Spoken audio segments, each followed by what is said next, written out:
Sin embargo, mi madre añadió otras 3 palabras antes de despedirse. Me dijo: Sally, hijo mío, tienes que vivir. Mi madre me dio la orden de vivir. Y yo estaba llorando como una Magdalena. Entonces ni sabía entender la importancia de esas 3 palabras que me dijo mi madre. Y hoy puedo decirles que esas 3 palabras me salvaron la vida. Con esas 3 palabras mi madre me dio una fuerza mágica. Y de esta manera, con la bendición de nuestros padres, los 2 hermanos, yo en aquel entonces tenía 14 años, mi hermano tenía 30, Isaac se llama. Pues de esta manera abandonamos la casa de mis padres y después de muchas peripecias llegamos al territorio ruso, pasando por el este de Polonia, y debido al pacto entre Hitler y Stalin llegamos como ya les he dicho, a Rusia. En aquel entonces se dividió Polonia en 2 según los intereses de ambos poderes. Bueno, de esta manera llegamos al este de Polonia como niños refugiados. Desgraciadamente, el siglo XX ha sido marcado por el destino de los niños refugiados en muchas partes. Bueno, en aquel entonces a mí me ingresaron en un orfanato ruso, un orfanato de orientación comunista, y cuando escuché por primera vez el eslogan "Proletarios del mundo unidos", pues aquello me fascinó. Yo pensaba, pues sí, esa es la solución más justa de todos los problemas sociales de este mundo. Pero en aquel entonces yo no sabía qué ideologías iba a vivir y a qué ideologías me iba a tener que enfrentar en los próximos años. Durante esos 2 años, todos los días podía ir al colegio, podía estudiar. Y cuando escribí mi libro y llegué a este punto, tenía que escribir sobre lo que había vivido en esos 2 años, pues me di cuenta de que no podía recordar nada. Recordaba sí la teoría marxista, leninista, etc. Pero en aquel entonces con mi cabeza no estaba en los estudios ni el marxismo, sino que estaba con mis padres, estaba con mi hermano, con mi hermana, que entre tanto ya estaban viviendo en el gueto. Estoy hablando del año 1939, 1941. En aquel entonces Alemania invadió toda Europa, el norte de África, Europa, llegaron hasta Palestina, casi hasta Jerusalén. Hitler era una especie de dios para los alemanes y nadie puede imaginarse esta alegría, este fanatismo que se estaba desarrollando en Alemania.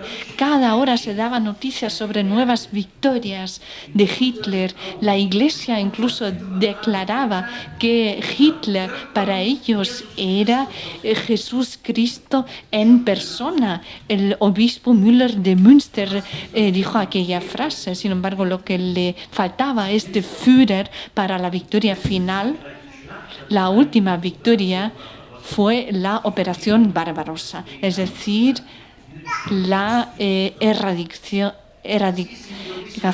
del bolchevismo de la Unión Soviética. Pero la historia se repite, las guerras se repiten con mentiras, se preparan con mentiras. Y para iniciar una guerra se necesita un enemigo. Y los alemanes habían elegido a los judíos y a los bolcheviques como sus enemigos. Hemos llegado al momento de la invasión alemana a Rusia, y en esta huida, esta nueva huida del orfanato, yo llegué a manos de los alemanes.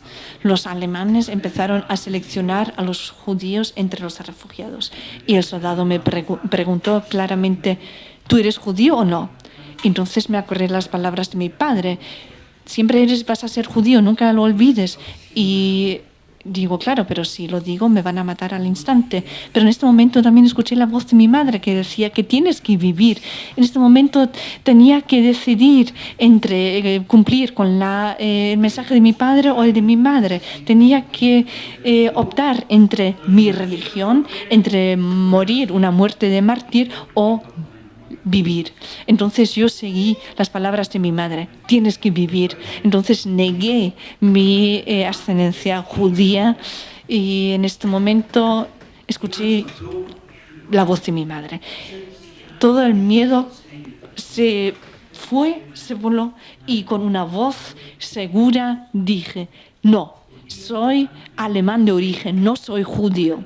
En este momento empieza una odisea increíble, con muchas casualidades, con mucha suerte. En un principio empecé a trabajar como intérprete para el ejército alemán ahí en Rusia. Un oficial alemán incluso quería adoptarme como hijo suyo, pero como en aquel entonces ya había empezado el Blitzkrieg, la guerra relámpago, me llevaron a Alemania a un internado de las juventudes hitlerianas, donde durante 3 años recibía las lecciones de la teoría nazi. Y bueno, es un fenómeno muy importante y muy interesante también el del endoctrinamiento de los niños. No lo puedo hacer ahora, no lo puedo explicar en 5 minutos, pero me gustaría recomendarles mi libro, que ojalá pronto se publique también en español. Pueden ver cómo los nazis consiguen endoctrinar a los niños. Bueno, en los últimos días de la guerra también me llamaron a filas, tenía que defender al ejército alemán, caí en manos de los americanos y bueno, este momento también es bastante surrealista, porque yo, el judío Salomón Perel, en uniforme del ejército alemán, me encuentro preso de los americanos. Y yo creo que solo la vida misma puede inventarse esa historia.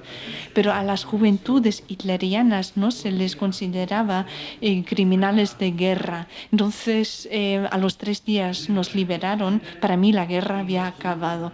Empecé a buscar a supervivientes de mi familia, empecé una odisea por varios campos de concentración, estuve en Bergen-Belsen. También me enteré de que este campo de concentración, Bergen-Belsen, se encontraba a tan solo 60 kilómetros del internado en el que yo estaba. Fue un choque para mí, porque durante años yo vivía en este internado, también salía con chicas, etcétera, y a mi lado pasaban los trenes con mis correligiosos, con judíos que fueron deportados a los campos de concentración. Bueno, en uno de los campos de concentración me volví a encontrar, después de la liberación, con mi hermano. Bueno, en aquel entonces se creó en Múnich una oficina de reclutamiento para los judíos para defender la causa judía, es decir, la creación del Estado de Israel en Palestina. Allí me apunté y de esta manera llegué a Israel poco después de la declaración de la fundación del Estado de Israel. Durante 2 años participé en la guerra de independencia de Israel, otra guerra más.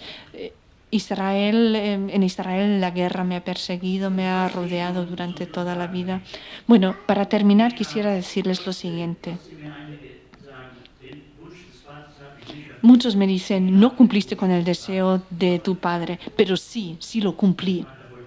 Mi padre no quería que muriera una muerte de mártir, pero lo que me hace feliz es haber cumplido el último deseo de mi madre. El deseo cuando me dijo, Sally, tienes que vivir. Aquí estoy, aquí me tienen. Y muchísimas gracias por esta cordial acogida y por haberme dado la oportunidad de transmitirles mi historia. Muchísimas gracias. Shalom y paz.